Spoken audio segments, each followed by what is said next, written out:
ಓಂ ವಿಷ್ಣವೇ ನಮಃ. ಓಂ ವಿಷ್ಣವೇ ನಮಃ. ಓಂ ವಿಷ್ಣವೇ ನವೇ ನಮಃ. ದಕ್ಷಿಣಾಯೈ ನಮಃ. ಆಖಣಾಶ್ಮಸಮಾಯ ನಮಃ.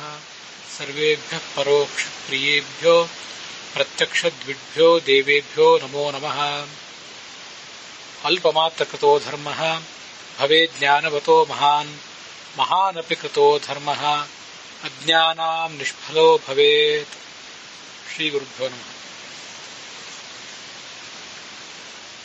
ಮಹಾಭಾರತ ಪ್ರವಚನ ಸರಣಿಯಲ್ಲಿ 1258ನೇ ಅನುಶಾಸನ ಪರ್ವದ 191ನೇ ಭಾಗ ಇದು.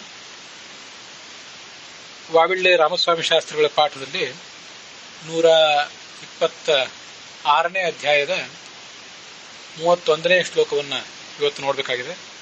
ಟಿ.ಆರ್. ಕೃಷ್ಣಾಚಾರ್ಯರ ಪಾಠದಲ್ಲಿ 227ನೇ ಅಧ್ಯಾಯದಲ್ಲಿ 30ನೇ ಶ್ಲೋಕವನ್ನು ನಾವೀಗ ನೋಡಬೇಕಾಗಿದೆ.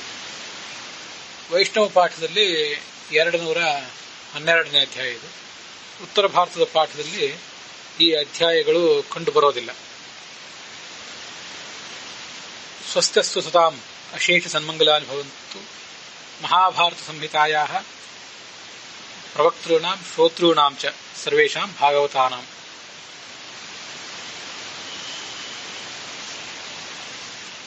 ಯಸ್ಯ ಭಗವತಃ ಜ್ಞಾನೇನ ಅಲ್ಪಮಾತ್ರ ಕೃತೋಪಿ ಧರ್ಮಃ ಮಹಾನ್ ಧರ್ಮಃ ಭವತಿ.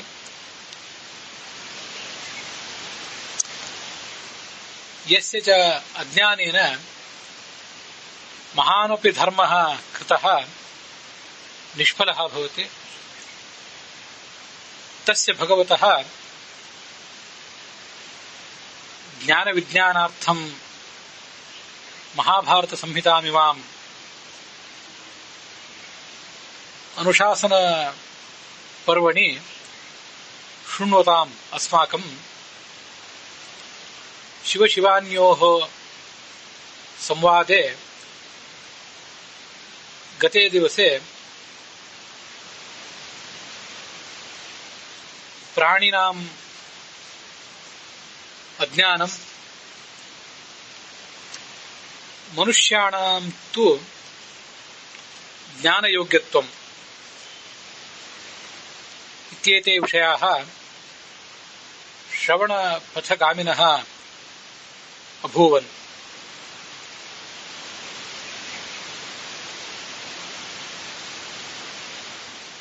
ವೇದಾರ್ಥಾನಾಂ ಜ್ಞಾನೇನ ಸಾಧಕಃ ಭೂತಾನಾಂ ಪರಾವರಜ್ಞಃ ಭವತಿ.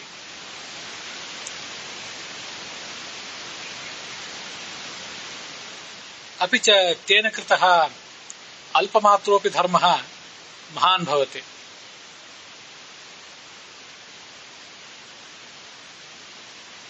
ವೇದಾರ್ಥಾನಾಂ ಅನುಸಂಧಾನಂ ವಾಯುಃ ಬಲಾಹಕಾನಿವ ಸರ್ವಮಪಿ ಪಾಪಂ ಕ್ಷಿಪ್ರಂ ನುದತಿ. ಜ್ಞಾನಂ ತು ವೃತ್ತಿಜ್ಞಾನಂ ಸ್ವರೂಪಜ್ಞಾನಮಿತಿ ದ್ವಿವಿಧಂ ವರ್ತತೆ. ಯಃ ಸಾಧಕಃ ಪ್ರಥಮಂ ವೃತ್ತಿಜ್ಞಾನಂ ಸಂಪಾದ್ಯ ತದನಂತರಂ ತದೇವ ಸೋಪಾನೀಕೃತ್ಯ ಸ್ವರೂಪಜ್ಞಾನಂ ಸಂಪಾದಯತಿ ಸ ಏವ ಮುಕ್ತೋ ಭವತಿ. ಇತ್ಯೇತೆ ವಿಷಯಾಃ ಗತೆ ದಿವಸೆ ಸಮವರ್ಣ್ಯಂತ.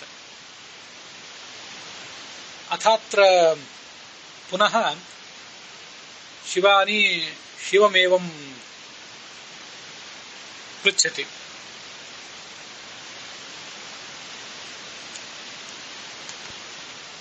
ಭಗವನ್ ಸರ್ವಭೂತೇಶ ಲೋಕನಾಥ ವೃಷಧ್ವಜ ಲೋಕೆ ತು ಏವಂ ಶ್ರೂಯತೆ ಕರ್ಮಫಲ ಭೋಕ್ತಾ ಆತ್ಮ ನೈವ ವರ್ತತೆ ನಿತ್ಯ ಅನಾದಿಶ್ಚ ಆತ್ಮ ನೈವ ವರ್ತತೆ. ಯಹ ಮೃತಃ ಪುರುಷಃ ಮೃತಾ ಸ್ತ್ರೀವ ನೈವ ಜಾಯೇತೆ. ಸರ್ವಮೇವ ಸ್ವಭಾವತಃ ಸರ್ವಮಪಿ ಅಸ್ಮಿನ್ ಜಗತಿ ಪ್ರವರ್ತಮಾನಂ ಸ್ವಭಾವತಃ ಏವ ಪ್ರವರ್ತತೆ. ತಪಃ ದಾನಂ ಧರ್ಮಃ ಇತ್ಯಾದಯಃ ಸರ್ವೇಪ್ಯೇತೆ ವ್ಯರ್ಥಾಃ ಏವ. ಪುನರ್ಜನ್ಮಾಪಿ ನಾಸ್ತ್ಯೇವ ಇತಿ ಕೇಚಿತ್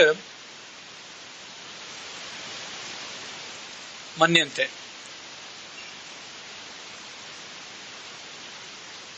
ಅಪರೇ ಚ ಕೇಚಿತ್ ಸಂಶಯಸ್ಥಾಃ ಸರ್ವಮಪಿ ಅತೀಂದ್ರಿಯಂ ಸಂಶಯಗ್ರಸ್ತಂ ಇತಿ ಅಪರೇ ಕೇಚನ ವದಂತಿ.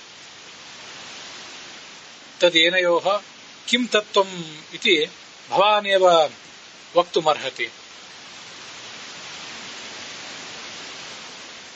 ಪಾರ್ವತಿ ಶಿವನನ್ನು ಹೀಗೆ ಕೇಳ್ತಾ ಇದ್ದಾಳೆ.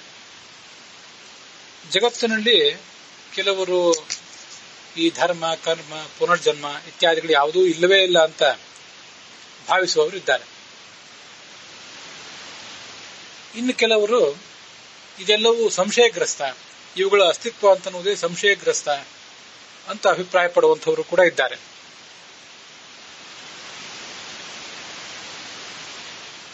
ಅಜ್ಞೇಯತಾವಾದಿಗಳು ಅಂತ ಅವರನ್ನ ಆಧುನಿಕ ಭಾಷೆಯಲ್ಲಿ ಹೇಳ್ತಾರೆ. ಈ ಎಲ್ಲ ವಿರುದ್ಧವಾದಂತಹ ವಾದಗಳು ಜಗತ್ತಿನಲ್ಲಿ ಕಂಡು ಬರ್ತಾ ಇವೆ. ಆಸ್ತಿಕರು ಇದ್ದಾರೆ, ನಾಸ್ತಿಕರು ಇದ್ದಾರೆ, ಅಜ್ಞೇಯತಾವಾದಿಗಳು ಇದ್ದಾರೆ. ಇದೆಲ್ಲದರಲ್ಲಿ ಯಾವುದು ತತ್ವ ಅಂತನ್ನುವುದನ್ನ ನೀನು ವಿವರಿಸಿ ಹೇಳಬೇಕು. ಆಗ ಶಿವ ಹೇಳಲಿಕ್ಕೆ ತೊಡಗಿದ. ನಾಸ್ತಿಕರು ಏನನ್ನು ಪ್ರತಿಪಾದನೆ ಮಾಡ್ತಾರೆ ಅದು ಉಚಿತ ಅಲ್ಲ.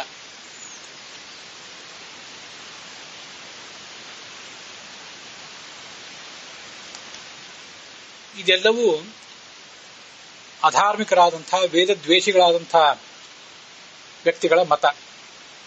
ಕೆಲವರು ಆಸುರ ಸ್ವಭಾವದವರು, ರಾಕ್ಷಸ ಸ್ವಭಾವದವರು, ತಮ್ಮನ್ನು ತಾವೇ ಲೋಕದ ನಾಯಕರು ಅಂತ ತಿಳ್ಕೊಳ್ಳುವವರು ಇದ್ದಾರೆ. ಅಂಥವರು ತತ್ವ ತಮ್ಮೆದುರಿಗಿದ್ರೂ ಕೂಡ ಕಾಣಲಿಕ್ಕೆ ಸಮರ್ಥರಾಗೋದಿಲ್ಲ. ತೇ ನ ಪಶ್ಯಂತಿ ಚ ತೇ ಪಾಪಾಹ ಕೇವಲಂ ಪಾಪ ಮಾಂಸಭಕ್ಷಕಾಹ. ಸ್ವಾರ್ಥ ಲೋಲುಪರಾದವರು, ಯಾವುದೇ ರೀತಿಯಾದಂತಹ ಧರ್ಮವನ್ನ ಅವಲಂಬಿಸಲಿಕ್ಕೆ ಒಲ್ಲದವರು ಅವರೆಲ್ಲ.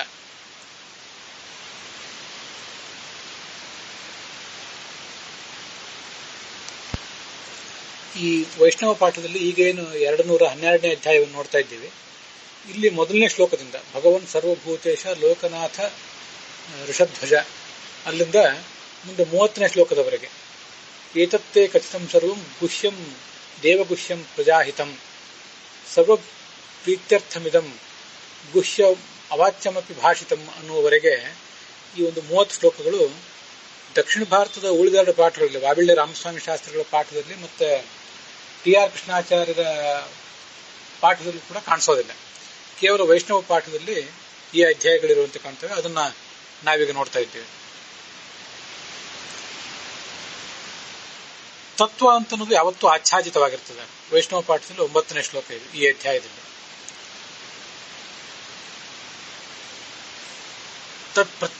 ಪ್ರಚ್ಛಾದಿತಂ ಹಿ ತತ್ಸರ್ವಂ ಗುಹ್ಯಕಾಮಾ ಹಿ ದೇವತಾಃ ತದಹಂ ತೇ ಪ್ರವಕ್ಷ್ಯಾಮಿ ದೇವಿ ಗುಹ್ಯಂ ಪುರಾತನಂ. ಇದು ತುಂಬಾ ಒಂದು ಸುಂದರವಾದಂತಹ ಮಾತು, ಮತ್ತೆ ನಮಗೆ ತುಂಬಾ ಒಂದು ಎಚ್ಚರಿಕೆಯ ಮಾತು ಕೂಡ. ತತ್ವ ಅನ್ನೋದು ಯಾವತ್ತೂ ಕೂಡ ಪ್ರಕಟವಾಗಿರೋದಿಲ್ಲ. ನಮಗೆ ಈಶಾವಾಸ್ಯೋಪನಿಷತ್ತಿನಲ್ಲಿ ಕೇಳಿ ಗೊತ್ತಿದೆ, ಹಿರಣ್ಮಯೇನ ಪಾತ್ರೇಣ ಸತ್ಯಸ್ಯ ಅಪಿಹಿತಂ ಮುಖಂ ತತ್ವಂ ಪೂಷನ್ ಅಪಾವೃಣು ಸತ್ಯಧರ್ಮಾಯ ದೃಷ್ಟಯೇ ಅಂತ. ಒಂದು ಸತ್ಯದ ಮುಖ ಅಂತನ್ನೋದು ಬಂಗಾರದ ಒಂದು ಮುಚ್ಚಳದಿಂದ ಮುಚ್ಚಲ್ಪಟ್ಟಿದೆ. ನಮಗದು ಒಮ್ಮೆಲೆ ಗಮನಕ್ಕೆ ಬರುವುದಿಲ್ಲ. ಭಗವಂತನೇ ಪೂಷನ್ ಅಪಾವೃಣು, ನೀನು ಮುಚ್ಚಿದಂತಹ ಮುಚ್ಚಳವನ್ನು ತೆಗೆದು ಹಾಕು, ನನಗೆ ವಾಸ್ತವಿಕವಾದಂತಹ ಸತ್ಯದ ಸ್ವರೂಪದ ಅರಿವಾಗುವಂತೆ ಮಾಡು ಅಂತ ಈಶಾವಾಸ್ಯೋಪನಿಷತ್ನಲ್ಲಿ ಆ ಮಂತ್ರ ಬರ್ತದೆ. ಅದೇ ಅಭಿಪ್ರಾಯ ಇಲ್ಲೂ ಕೂಡ ಕಂಡು ಬಂದಿದೆ. ತತ್ವ ಅಂತನ್ನೋದು ಯಾವತ್ತೂ ಗುಹ್ಯವಾಗೇ ಇರ್ತದೆ, ಪ್ರಚ್ಛನ್ನವಾಗಿರ್ತದೆ. ಅದು ನೋಟಿಸ್ ಬೋರ್ಡಿನ ಮೇಲೆ ಸ್ಪಷ್ಟವಾಗಿ ಎಲ್ರಿಗೂ ಗೊತ್ತಾಗುವಂತೆ, ಈ ಕಡೆ ಬಲಕ್ಕೆ ಹೋದ್ರೆ ಈ ದಾರಿ, ಎಡಕ್ಕೆ ಹೋದ್ರೆ ಈ ದಾರಿ ಅನ್ನುವಂಥ ಸ್ಪಷ್ಟವಾದ ಒಕ್ಕಣಿಕೆಯಂತೆ ಶಾಸ್ತ್ರೀಯ ತತ್ವ ಇರುವುದಿಲ್ಲ. ಅದನ್ನು ನಾವು ಮನನ ಮಾಡಿಯೇ ತಿಳ್ಕೊಳ್ಬೇಕಾಗ್ತದೆ ಯಾವತ್ತೂ ಕೂಡ. ಅದಕ್ಕಾಗಿ ದೇವತೆಗಳು ಕೂಡ ಹಾಗೆ ಮಾಡ್ತಾರೆ. ಪರಮಾತ್ಮನನ್ನು ಹಿಡಿದು ವೇದ ಪ್ರಣಿಹಿತೋ ಧರ್ಮ, ವೇದೋ ನಾರಾಯಣ ಸಾಕ್ಷಾತ್ ಅಂತ ಹೀಗೆಲ್ಲ ಏನು ಹೇಳ್ತಾರೆ ಶಾಸ್ತ್ರಗಳಲ್ಲಿ, ಆ ವೇದ ಪ್ರಣೇತ ಆದಂತಹ ನಾರಾಯಣನಾಗಲಿ, ಮತ್ತೆ ವೇದಾಭಿಮಾನ್ಯ ಆದಂತಹ ಲಕ್ಷ್ಮೀದೇವಿ ಮೊದಲಾದ ಎಲ್ಲ ದೇವತೆಗಳು ಕೂಡ ಅವರು ಗುಹ್ಯ ಕಾಮಾಹ, ಯಾವತ್ತೂ ರಹಸ್ಯವಾಗಿ ಹೇಳಬೇಕಾದ್ದನ್ನು ಹೇಳ್ತಾರೆ. ನಾವದನ್ನ ತೀವ್ರವಾದ ಮನನಕ್ಕೊಳಪಡಿಸಿದ ಮೇಲೆ ಮಾತ್ರವೇ ನಮಗದು ತಿಳಿಯುವಂತಿರ್ತದೆ. ಇವತ್ತಿನ ಈ ಪ್ರವಚನದ ಆರಂಭದಲ್ಲಿ ಅದಕ್ಕಾಗಿ ನಾನೊಂದು ಶ್ಲೋಕವನ್ನು ಹೇಳಿದೆ, ತಾವು ಅದನ್ನೆಲ್ಲ ಗಮನಿಸಿರಬೇಕು. ಪರೋಕ್ಷ ಪ್ರಿಯ ಇವ ಹಿ ದೇವಾ ಪ್ರತ್ಯಕ್ಷ ದ್ವಿಷಃ, ಸರ್ವೇಭ್ಯ ಪರೋಕ್ಷ ಪ್ರಿಯೇಭ್ಯೋ ಪ್ರತ್ಯಕ್ಷ ದ್ವಿಭ್ಯ ದೇವೇಭ್ಯೋ ನಮೋ ನಮಃ ಅಂತ ನಾನು ಬೃಹದಾರಣ್ಯಕ ಉಪನಿಷತ್ನಲ್ಲಿ ಬಂದಂತಹ ಆ ಮಾತನ್ನ, ಪರೋಕ್ಷ ಪ್ರಿಯ ಇವ ಹಿ ದೇವಾ ಪ್ರತ್ಯಕ್ಷ ದ್ವಿಷಃ ಅಂತ ಆ ಮಾತೇನಿದೆ, ಆ ಮಾತನ್ನ ಚತುರ್ಥಿ ವಿಭಕ್ತಿಯಾಗಿ ಬದಲಾವಣೆ ಮಾಡಿಕೊಂಡು ನನ್ನ ಅನುಸಂಧಾನಕ್ಕಾಗಿ ಏನು ಉಪಯೋಗ ಮಾಡ್ಕೊಳ್ತೇನೆ ಅದನ್ನ ಎಲ್ಲ ದೇವತೆಗಳಿಗೆ ನಮಸ್ಕಾರ ರೂಪದಲ್ಲಿ ಕೊನೆಗೆ ಹೇಳಿದೆ. ಪರೋಕ್ಷ ಪ್ರಿಯ ಇವ ಹಿ ದೇವಾಹ, ಎಲ್ಲಾ ದೇವತೆಗಳು ಕೂಡ ಹೇಳಬೇಕಾದನ್ನು ಪರೋಕ್ಷವಾಗಿ ಹೇಳ್ತಾರೆ, ಸೂಚ್ಯವಾಗಿ ಹೇಳ್ತಾರೆ. ಪ್ರತ್ಯಕ್ಷ ದ್ವಿಷಃ, ನೇರವಾಗಿ ಹೇಳುವುದನ್ನು ಅವರು ಇಷ್ಟಪಡೋದಿಲ್ಲ. ಇದು ಬೃಹದಾರಣ್ಯಕ ಉಪನಿಷತ್ನಲ್ಲಿ ಬಂದಿದ್ದು. ಐತರೇಯ ಉಪನಿಷತ್ನಲ್ಲೂ ಕೂಡ ಪರೋಕ್ಷ ಪ್ರಿಯ ಇವ ಹಿ ದೇವಾಹ, ಪರೋಕ್ಷ ಪ್ರಿಯ ಇವ ಹಿ ದೇವಾಹ ಅಂತ 2 ಬಾರಿ ಹೀಗೆ ಬಂದಿದೆ. ಅದರಿಂದ ವೇದಾಭಿಮಾನಿಗಳಾದಂಥ, ವೇದದ ಅರ್ಥಭೂತರಾದಂತಹ ಆ ದೇವತೆಗಳೆಲ್ಲರೂ ಕೂಡ ನೇರವಾಗಿ ಎಲ್ಲ ಸಂಗತಿಗಳನ್ನು ಕೂಡ ವರ್ಣಿಸುವುದಿಲ್ಲ. ಹಾಗೆ ತಿಳಿಯದಂತೆಯೇ ವ್ಯವಸ್ಥೆ ಇದೆ. ಅದಕ್ಕಾಗಿ ಏನು ಗುಹ್ಯವಾಗಿದೆಯೋ ಅದನ್ನು ನಾನು ನಿನಗೆ ಹೇಳ್ತೇನೆ ಕೇಳು ಅಂತ ಶಿವ ಹೇಳ್ತಾ ಇದ್ದಾನೆ. ಆದಿ ಕಾಲದಲ್ಲಿ ಏನಾಗ್ತಾ ಇತ್ತು, ಜನ ಪ್ರಜಾ ಸರ್ವಾಹ ಕೃತ್ವ ಕರ್ಮ ಶುಭಾಶುಭಂ, ಶುಭ ಕರ್ಮವನ್ನಾಗಲಿ ಅಶುಭ ಕರ್ಮವನ್ನಾಗಲಿ ಮಾಡ್ತಾ ಇದ್ರು. ಭುಂಜತೆ ಪಶ್ಯಮಾನಾಸ್ತೆ ವೃತ್ತಾಂತಂ ಲೋಕಯೋ ದ್ವಯೋಹ, ಇಹಲೋಕ ಮತ್ತೆ ಪರಲೋಕ ಅಲ್ಲಿ 2 ಕಡೆ ಇನ್ನೊಬ್ಬರ ಕಣ್ಣಿಗೆ ಕಾಣುವಂತೆ ಅವರು ಎಲ್ಲವನ್ನು ಅನುಭವಿಸ್ತಾ ಇದ್ರು. ಇವರು ಇಂಥ ಪಾಪಕ್ಕೆ ಪ್ರತಿಯಾಗಿ ಇಂಥ ಒಂದು ದುಷ್ಫಲವನ್ನು ಅನುಭವಿಸ್ತಾ ಇದ್ದಾನೆ ಅಂತ ಅನ್ನೋದು ಆ ಮಾಡುವವನಿಗೂ ಪ್ರಾಯ ಗೊತ್ತಾಗ್ತಾ ಇತ್ತು, ಹಾಗೆ ಅದನ್ನು ನೋಡುವವರಿಗೂ ಕೂಡ ಗೊತ್ತಾಗ್ತಾ ಇತ್ತು. ಮತ್ತೆ ಹಿಂದಿನ ಯಾವ ಪಾಪದ ಫಲವಾಗಿ ನಾನೀಗ ಈ ಜನ್ಮದಲ್ಲಿ ಇಂಥ ದುಃಖವನ್ನು ಅನುಭವಿಸ್ತಾ ಇದ್ದೇನೆ ಅನ್ನೋದು ಕೂಡ ಪ್ರತಿಯೊಬ್ಬರಿಗೂ ಗೊತ್ತಾಗ್ತಿತ್ತು. ಅದನ್ನೇ ಮುಂದಿನ ಶ್ಲೋಕದಲ್ಲಿ 11ನೇ ಶ್ಲೋಕದಲ್ಲಿ ಹೇಳ್ತಾರೆ.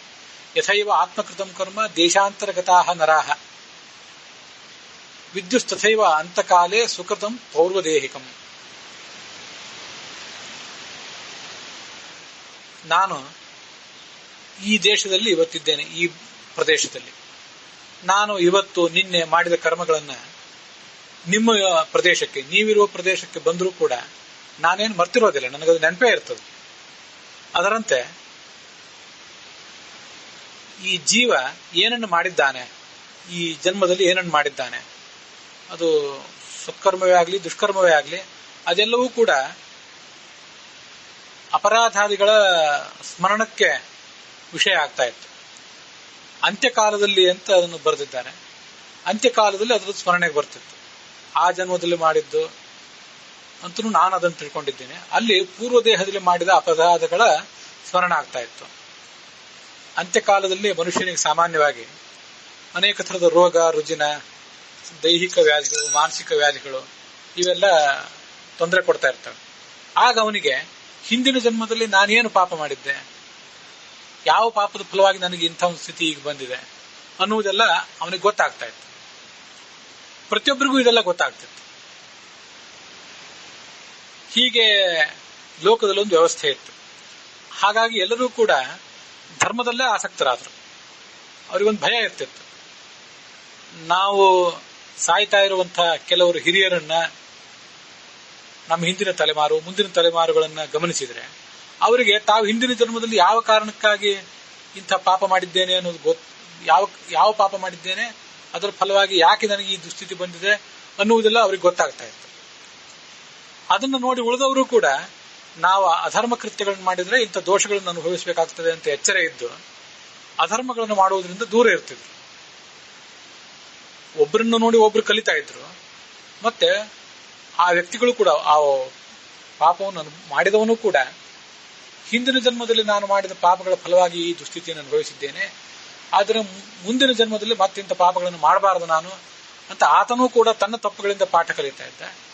ಆತನ ತಪ್ಪುಗಳಿಂದ ಮತ್ತೊಬ್ಬರು ಕೂಡ ಪಾಠ ಕಲಿತಾ ಇದ್ರು.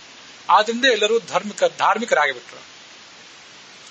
ಸ್ವರ್ಗದಲ್ಲಿ ಜನಸಂಖ್ಯೆ ಹೆಚ್ಚಾಯಿತು. ದೇವಾನಾಮಪಿ ಸಂಬಾಧಂ, ಆ ದೇವತೆಗಳಿಗೆ ಈ ಜನಜಂಗುಳಿಯಿಂದ ತುಂಬಾ ತೊಂದರೆ ಆಗಿತ್ತು. ಇದು ಗೊತ್ತಾಯಿತು. ಸಂಚರಂತೆ ಕಥಂ ಸ್ವರ್ಗಂ ಮಾನುಷಾ ಪ್ರವಿಶಂತಿ. ಇಷ್ಟೆಲ್ಲ ಜನ ಸ್ವರ್ಗಲೋಕದಲ್ಲಿ ಬಂದು ದಾಂಗುಡಿ ಇಟ್ಟಿದ್ದಾರೆ. ಇವ್ರ ನಡುವೆ ಈ ದೇವತೆಗಳು ಬದುಕಬೇಕು ಹೇಗೆ?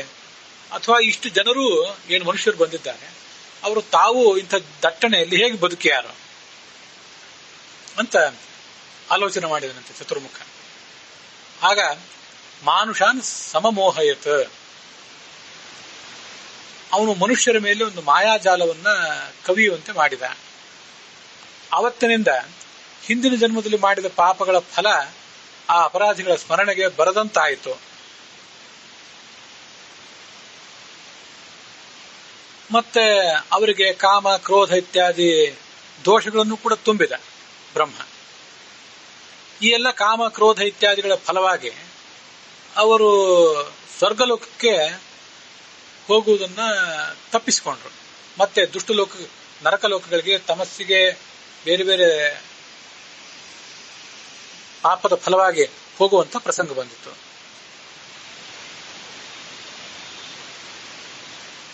ಹಿಂದಿನ ಜನ್ಮದ ವಿಸ್ಮರಣವಾಯಿತು, ಕಾಮಕ್ರೋಧಗಳ ಪೀಡೆ ಬೇರೆ ಆಯಿತು. ನೈತದ ಸ್ಥಿತಿ ಮನ್ವಾನಾಹ, ಯಾವ ಸ್ವರ್ಗ, ಯಾವ ನರಕ, ಯಾವ ಪುನರ್ಜನ್ಮ ಇದೆಂಥದ್ದು ಅಂತ ಎಲ್ಲವನ್ನೂ ಕೂಡ ಅವರು ನಿರಾಕರಿಸಲಿಕ್ಕೆ ತೊಡಗಿಬಿಟ್ರು. ದುಷ್ಕರ್ಮಗಳನ್ನು ಮಾಡಲಿಕ್ಕೆ ತೊಡಗಿದ್ರು.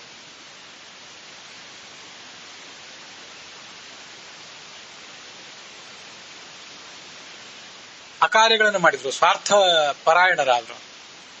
ಜಗತ್ತು ಹೀಗೆ ಮತ್ತೊಂದು ದಿಕ್ಕಿಗೆ ಹೊರಟಿತ್ತು. ಎಲ್ಲಾ ಲೋಕಗಳಿಗೂ ಒಂದು ವಿನಾಶ ಬಂತು. ಲೋಕಾನಾಂ ಚೈವ ವೇದಾನಾಂ ಕ್ಷಯ ಏವ ತದಾ ಪ್ರಿಯೆ. ವೇದಗಳು ಅಂದ್ರೆ ಶಾಸ್ತ್ರಗಳು, ಲೋಕ ಅಂತಂದ್ರೆ ಜಗತ್ತು ಅಂತ ಅರ್ಥ. ಲೋಕ ಅನ್ನೋ ಶಬ್ದಕ್ಕೆ ಮತ್ತೊಂದು ಸುಂದರವಾದ ಅರ್ಥವನ್ನು ಹೇಳಬಹುದು, ಜ್ಞಾನಿಗಳು ಅಂತ ಅರ್ಥ. ಲೋಕರು ದರ್ಶನೆ ಅಂತ ಧಾತು ಇದೆ, ಆದ್ರಿಂದ ಲೋಕರು ಅಂತಂದ್ರೆ ಜ್ಞಾನಿಗಳು ಅಂತ ಅರ್ಥ. ಅದನ್ನು ಅನೇಕ ಕಡೆ ಹೀಗೆ ಲೋಕ ಅನ್ನೋ ಶಬ್ದಕ್ಕೆ ಜ್ಞಾನಿಗಳು ಅಂತ ಅರ್ಥ ಹೇಳಿದ್ದಾರೆ. ಆ ಅರ್ಥವನ್ನು ನೀವು ಅಲ್ಲಿ ಬರ್ಕೊಳ್ಬಹುದು. ಆದ್ರಿಂದ ಜ್ಞಾನಿಗಳಿಗೂ, ಆ ಜ್ಞಾನಿಗಳಿಗೆ ಮಾರ್ಗದರ್ಶಕವಾದಂತಹ ವೇದಾದಿ ಶಾಸ್ತ್ರಗಳಿಗೂ ಸಂಚಕಾರ ಬಂದೊದಗಿತ್ತು. ವಿನಾಶದ ಅಂಚಿಗೆ ಅವು ಬಂದು ತಲುಪಿದವು. ಪಾಪವನ್ನು ಮಾಡುವ ಪ್ರಾಣಿಗಳಿಂದ ನರಕ ತುಂಬಿ ಹೋಯಿತು.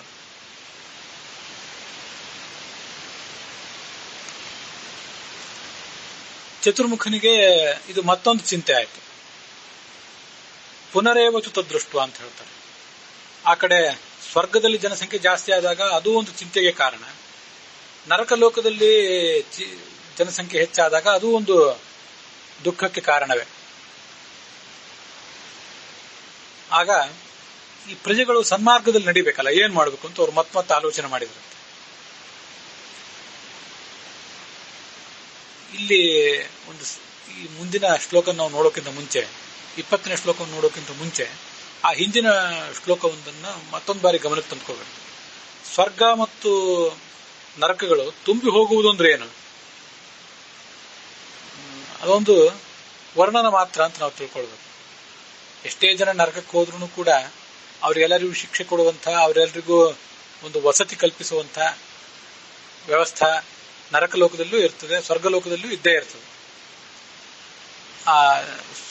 ಅನೇಕ ಪ್ರಮಾಣದ ಪುಣ್ಯ ಮಾಡಿ ಆ ಪುಣ್ಯದ ಫಲವಾಗಿ ಸ್ವರ್ಗಲೋಕಕ್ಕೆ ಹೋದವರು ಅಲ್ಲೇನು ದಟ್ಟಣೆಯನ್ನು ಅನುಭವಿಸ್ತಾರೆ ಅಂತ ಅರ್ಥ ಅಲ್ಲ. ಅದರಿಂದ ವಾಸ್ತವಿಕವಾಗಿಯೂ ದೇವತೆಗಳಿಗೆ ತೊಂದರೆ ಆಗ್ತದೆ ಅಂತ ಅರ್ಥ ಅಲ್ಲ. ದೇವತೆಗಳಿಗೆ ತೊಂದರೆ ಆಗುವುದು ಆ ಜೀವರು ದೊಡ್ಡ ಪ್ರಮಾಣದಲ್ಲಿ ದೊಡ್ಡ ಸಂಖ್ಯೆಯಲ್ಲಿ ಪುಣ್ಯ ಮಾಡಿ ಸ್ವರ್ಗಲೋಕಕ್ಕೆ ಬಂದಿದ್ದರಿಂದ ಅವ್ರಿಗೆ ತೊಂದರೆ ಆಗೋದಲ್ಲ. ವ್ಯವಸ್ಥೆಗೆ ಭಂಗ ಬಂದ್ರೆ ತೊಂದರೆ ಆಗ್ತದೆ. ಜಗತ್ತಿನಲ್ಲಿ ಸಾತ್ವಿಕರು, ರಾಜಸರು, ತಾಮಸರು ಅಂತಿದ್ದಾರೆ. ಸಾತ್ವಿಕರಾದವರು ಯಾವತ್ತೂ ಕೂಡ ಸನ್ಮಾರ್ಗದಲ್ಲಿರಬೇಕು. ರಾಜಸರಾದವರು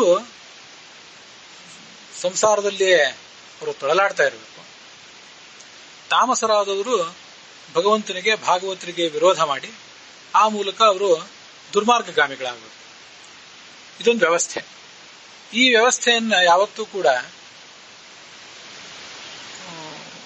ನಿರ್ವಹಿಸಲಿಕ್ಕಾಗಿ ಭಗವಂತ ಮತ್ತು ಉಳಿದೆಲ್ಲ ದೇವತೆಗಳು, ಅವರೆಲ್ಲರ ಪರಿವಾರ ಹೀಗೆ ನಿರತವಾಗಿರ್ತದೆ. ಈ ವ್ಯವಸ್ಥೆಗೆ ಭಂಗ ಬಂದ್ರೆ ಅವರಿಗೆ ಆ ವ್ಯವಸ್ಥೆಗೆ ಭಂಗ ಬರದೇ ಇರುವಂತೆ ಮಾಡುವ ಒಂದು ಚಿಂತೆ ಇರ್ತದಷ್ಟೇ.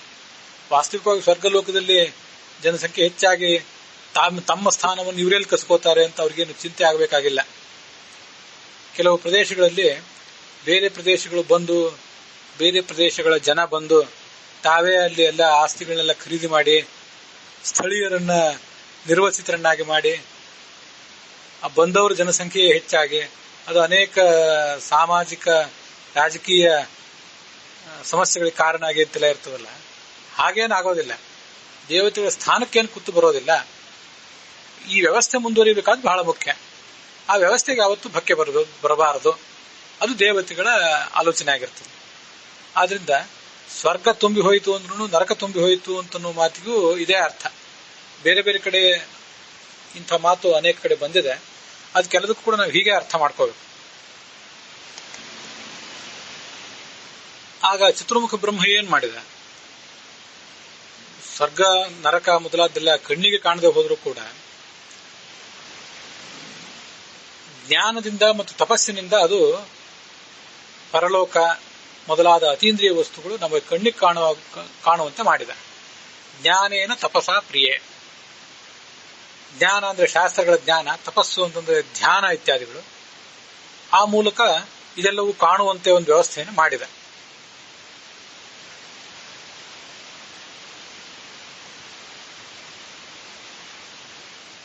ನಾನು ನಿನಗೀಗ ಅನೇಕ ವಿಷಯಗಳನ್ನು ಹೇಳಿದ್ದೇನಲ್ಲ, ಶಿವ ಪಾರ್ವತಿಗೆ ಹೇಳ್ತಾ ಇದ್ದಾನೆ, ನೋಡಿದ ಕೇಳಿದ ವಿಷಯಗಳನ್ನೆಲ್ಲ ವರ್ಣನೆ ಮಾಡಿದ್ದೇನೆ. ಇವನ್ನೆಲ್ಲ ಜ್ಞಾನಿಗಳಾದವರು ಕೂಡ ಕೇಳ್ತಾರೆ. ಕೇಳಿ ಅವುಗಳನ್ನು ಅವಲಂಬಿಸಿ ಮುಂದೆ ನಮ್ಮಲ್ಲಿ ಬೇರು ಬಿಟ್ಟಂತಹ ಸಂಶಯಗಳನ್ನ ಆ ಜ್ಞಾನವೆಂಬ ಖಡ್ಗದಿಂದ ಕತ್ತರಿಸಿಕೊಂಡು ಶ್ರುತಂ ಆಶ್ರಿತ್ಯ ಪಂಡಿತಾ ಕಾಮಾನ್ ಸಂಚಿದ್ಯ ಪರಿಘಾನ್ ಧೃತ್ಯಾವೈ ಪರಮಾಸಿನ, ಶ್ರೇಷ್ಠವಾದಂಥ ಖಡ್ಗ, ಧೈರ್ಯವೆಂಬ ಖಡ್ಗ, ಜ್ಞಾನವೆಂಬ ಖಡ್ಗ, ಆ ತರ ಕತ್ತರಿಸಿಕೊಂಡು ಮುಂದೆ ಯಾರು ಎಲ್ಲಿಗೆ ಹೋಗ್ಬೇಕೋ ಅಲ್ಲಿ ಹೋಗೇ ಹೋಗ್ತಾರೆ. ಅಭಿಯಾಂತ್ಯೇವ ತೇ ಸ್ವರ್ಗಂ ಪಶ್ಯಂತಹ ಕರ್ಮಣಃ ಫಲಂ. ನಾವೀಗ ಈ ಜನ್ಮದಲ್ಲಿ ಕೇವಲ ನಮ್ಮ ಅಂತ್ಯಕಾಲದಲ್ಲಿ ಮಾತ್ರ ಅಲ್ಲ, ನಮ್ಮ ಮಧ್ಯ ವಯಸ್ಸಿನಲ್ಲಿ, ನಮ್ಮ ಯೌವನದಲ್ಲಿ, ನಮ್ಮ ಹದಿವಯದಲ್ಲಿ, ನಮ್ಮ ಬಾಲ್ಯದಲ್ಲಿ ನಾವೇನೇನು ಪಾಪಗಳನ್ನ ಹಿಂದೆ ಮಾಡಿದ್ದೆವೋ ಅದರ ಫಲವಾಗಿಯೇ ಈಗ ಅನೇಕ ದುಃಖಗಳನ್ನು ಅನುಭವಿಸ್ತಾ ಇದ್ದೇವೆ. ಹಾಗೆ ಪುಣ್ಯಗಳ ಫಲವಾಗಿ ಸುಖವನ್ನು ಅನುಭವಿಸ್ತಾ ಇದ್ದೀವಿ ಅನ್ನುವುದೆಲ್ಲ ನಮಗೆ ಹಿಂದಿನ ವಿಷಯಗಳನ್ನು ನೆನಪು ಮಾಡಿಕೊಂಡೇ ಬರಬೇಕಾಗಿಲ್ಲ. ಶಾಸ್ತ್ರದಲ್ಲಿ ಕೇಳಿದ್ದನ್ನ, ಶಾಸ್ತ್ರದಲ್ಲಿ ಓದಿದ್ದನ್ನ ನೆನಪು ಮಾಡ್ಕೋಬೇಕು.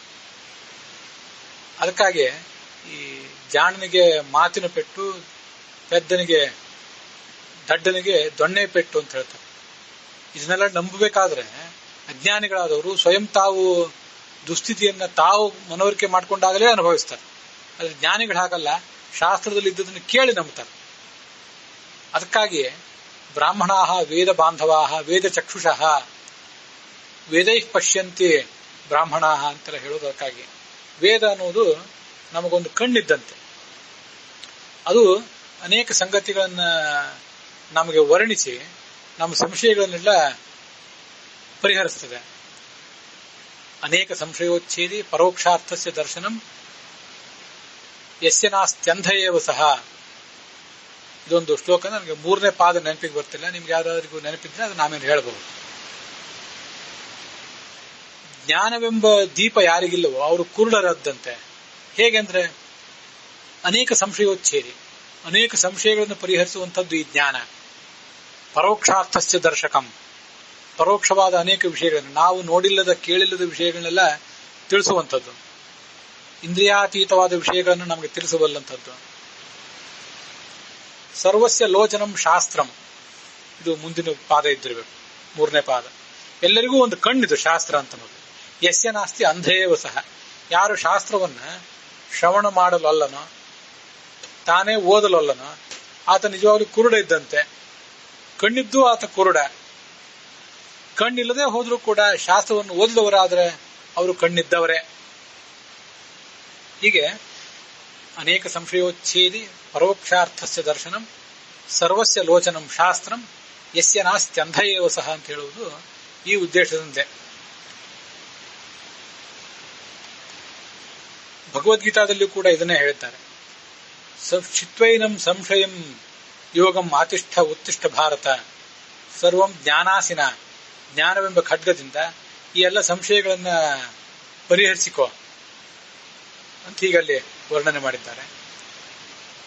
ಶ್ರುತಮಾಶ್ರಿತ್ಯ ಕಾಮಾನ್ ಸಂಚಿತ್ಯ, ತಮ್ಮೆಲ್ಲ ರಾಗ ಮೋಹ ಇತ್ಯಾದಿಗಳನ್ನು ಕಾಮಾನ್ ಸಂಚಿದ್ಯ ಅಂತಿದೆ. ಅನುವಾದ ಮಾಡುವುದು ಸಂಶಯಗಳನ್ನ ಜ್ಞಾನವೆಂಬ ಖಡ್ಗದಿಂದ ಕತ್ತರಿಸುವುದನ್ನು ಬರೆದಿದ್ದಾರೆ. ಸಂಶಯಗಳು, ಕಾಮ, ಕ್ರೋಧ ಮೊದಲಾದೆಲ್ಲವನ್ನೂ ಕೂಡ ಜ್ಞಾನದಿಂದ ಕತ್ತರಿಸ್ಕೋಬೇಕು ಅಂತ ಅದರ ಅರ್ಥ. ಹೀಗೆ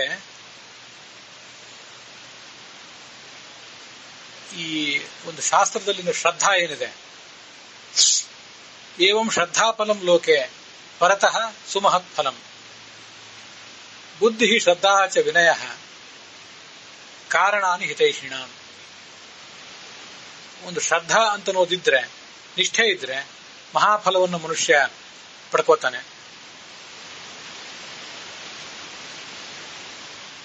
ಇದನ್ನ ಅನುಸರಿಸಿ ಕೆಲವರು ಸ್ವರ್ಗಕ್ಕೆ ಹೋಗ್ತಾರೆ, ಕೆಲವರು ಅದನ್ನು ಬಿಟ್ಟು ನರಕ ನಾಸ್ತಿಕ್ಯವಾದವನ್ನು ಆಶ್ರಯಿಸಿ ಅಧೋಗತಿಯನ್ನ ಹೊಂದುತ್ತಾರೆ. ಜ್ಞಾನವನ್ನು ದ್ವೇಷಿಸ್ತಾರೆ. ಶ್ರುತ ವಿದ್ವೇಷಣ. ಶ್ರುತ ಅಂದ್ರೆ ಕೇಳುವುದು ಅಂದ್ರೆ ಆಗೋದಿಲ್ಲ ಅವರಿಗೆ. ಒಳ್ಳೆಯ ಮಾತುಗಳು ಕಿವಿ ಮೇಲೆ ಬೀಳ್ತಾವಂದ್ರೆ ಅವ್ರಿಗೆ ಅದ್ರ ಬಗ್ಗೆ ಒಂದು ಹೇವರಿಕೆ. ತಾವು ಓದ್ಲಿಕ್ಕೆ ಹೋಗೋದಿಲ್ಲ, ಒಳ್ಳೆ ಮಾತುಗಳು ಕೇಳುವುದೂ ಇಲ್ಲ ಅವರು. ಮೂರ್ಖಾಹ ನಾಸ್ತಿಕಾಹ ದೃಢ ನಿಶ್ಚಯಾಹ, ತಾವು ಹೇಳಿದ್ದೇ ಸರಿ ಅನ್ನುವಂಥ ದೃಢವಾದ ನಿರ್ಧಾರ ಅವರಿಗೆ. ನಾಸ್ತಿ ಇತಿ ವೈ ಪುನರ್ಜನ್ಮ ಕವಯೋಪ್ಯತ್ರ ಮೋಹಿತಾಹ. ಅನೇಕ ಜನ ವಿವೇಕಿಗಳಿಗೂ ಕೂಡ ಪುನರ್ಜನ್ಮ ಇದೆಯೋ ಇಲ್ಲೋ ಅನ್ನೋದ್ರ ಬಗ್ಗೆ ಒಂದು ಸಂಶಯ ಬಂದು ಅಂಟಿಕೊಳ್ತದೆ. ನೂರಾರು ಕಾರಣಗಳನ್ನು ನೀವೆಷ್ಟೇ ಹೇಳಿ, ನಾದಿಗಚ್ಚತಿ ತನ್ನಿತ್ಯಂ ಹೇತುವಾದ ಶತೈರಪ್ಪಿ. ಅದೆಷ್ಟೇ ಶಾಸ್ತ್ರಗಳನ್ನ, ಎಷ್ಟೇ ದೊಡ್ಡ ಬೃಹಸ್ಪತಿ ಆದವನು ಬಂದು ವಿವರವಾಗಿ ವರ್ಣಿಸಿ ಹೇಳಿದ್ರೂ ಕೂಡ ಈ ಸಂಶಯಗಳು, ಅಜ್ಞಾನಗಳು ಅವು ಪರಿಹಾರ ಕಾಣುವುದಿಲ್ಲ.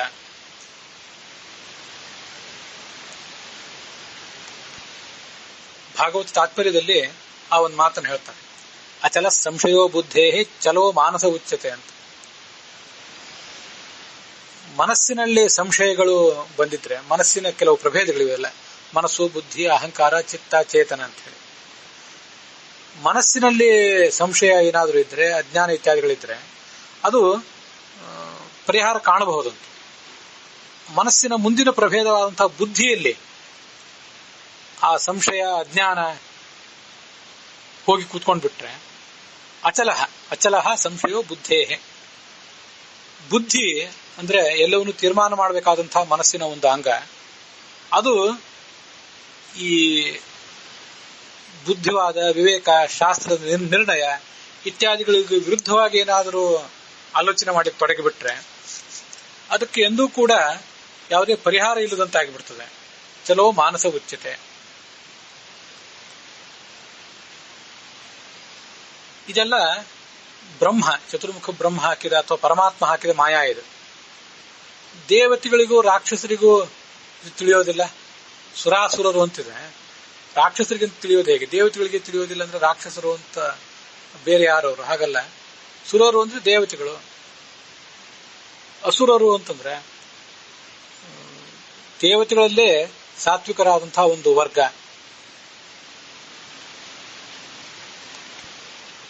ಅಸುರ ಅನ್ನೋ ಶಬ್ದಕ್ಕೆ ಆ ಅರ್ಥಗಳನ್ನ ನಾವು ಹಿಂದೆ ನೋಡಿದ್ದೀವಿ.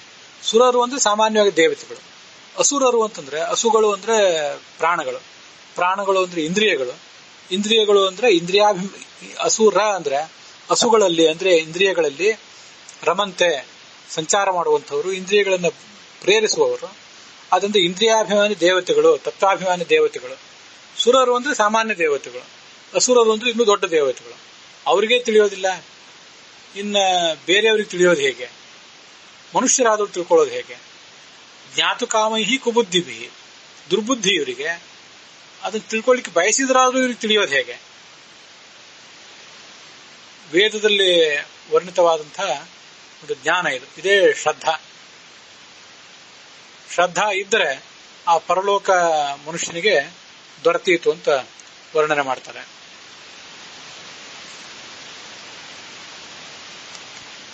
ಭಗವದ್ಗೀತಾದಲ್ಲಿ ದೈವೀಶೇಷ ಗುಣಮಯಿ ಮಮ ಮಾಯಾ ದುರತ್ಯಯ ಮಾಮೇವಯೇ ಪ್ರಪದ್ಯಂತೆ ಮಾಯಾಮೇತಾಂ ತರಂತಿತೆ ಅಂತ ಭಗವದ್ಗೀತಾದಲ್ಲಿ ಕೃಷ್ಣ ಹೇಳುವ ಮಾತದು.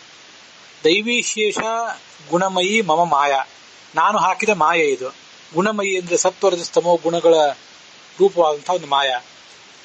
ದುರತ್ಯಯ, ಯಾರೂ ಇದನ್ನು ದಾಟಲಾರರು. ಮಾಮೇವಯೇ ಪ್ರಪದ್ಯಂತೆ, ಭಗವಂತನೇ ಈ ಮಾಯೆಯನ್ನು ಸರಿಸು, ನಮಗೆ ಶುದ್ಧವಾದ ಜ್ಞಾನವನ್ನು ಕೊಡುವಂತ ಅವನಿಗೆ ಶರಣ ಹೋದರೆ ಮಾತ್ರ ನಮಗೆ ಶುದ್ಧವಾದ ಜ್ಞಾನ ಬಂದಿತ್ತು.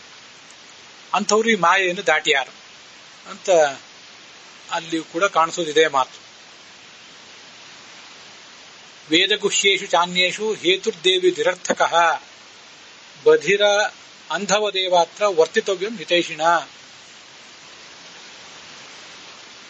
ವೇದಗಳು ಅನೇಕ ರಹಸ್ಯಗಳನ್ನು ಹೇಳಿವೆಯಲ್ಲ, ಅದರ ಬಗ್ಗೆ ನಾವು ಏನು ತರ್ಕಗಳನ್ನು ಮಾಡಿ ಉಪಯೋಗ? ತುಂಬಾ ಸುಂದರವಾದಂತಹ ಮಾತು. ಇದನ್ನು ನಾವು ಮನವರಿಕೆ ಮಾಡ್ಕೊಳ್ಬೇಕು, ಅನುಸಂಧಾನ ತಂದ್ಕೊಳ್ಬೇಕು ನಿತ್ಯ. ವೇದ ಅನೇಕ ರಹಸ್ಯಗಳನ್ನು ವರ್ಣಿಸಿದೆ, ಅದರಲ್ಲಿ ಆ ರಹಸ್ಯಗಳನ್ನು ತಿಳ್ಕೊಳ್ಳಿಕ್ಕೆ ನಮ್ಮಂಥವ್ರು ಏನು ತರ್ಕಗಳನ್ನು ಮಾಡಿ ಏನು ಲಾಭ ಇದೆ?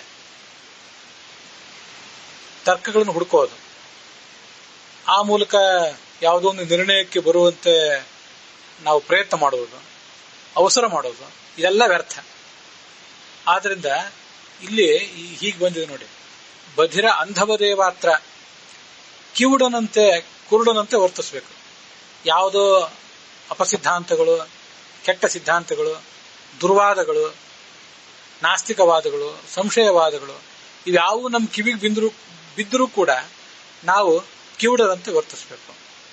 ಕುರುಡರಂತೆ ವೇದೋಕ್ತವಾದಂತಹ ಶಾಸ್ತ್ರೋಕ್ತವಾದಂತಹ ಮಾರ್ಗವೊಂದನ್ನು ಬಿಟ್ರೆ ಬೇರೆ ಯಾವ ಮಾರ್ಗವೂ ನನಗೆ ಕಾಣದೇ ಇರುವಂತೆ ನಾನು ಕುರುಡನಂತೆ ಮನುಷ್ಯ ವರ್ತಿಸಬೇಕು. ಅದ ಅರ್ಥ ಅಲ್ಲಿ. ಎನ್ನ ಕಿವುಡನ್ನ ಮಾಡಯ್ಯ ತಂದೆ, ಎನ್ನ ಕುರುಡನ ಮಾಡಯ್ಯ ತಂದೆ ಅಂತ ಶರಣರ ಒಂದು ಮಾತನ್ನ ನಾವು ಕೇಳಿರ್ತೇವೆ.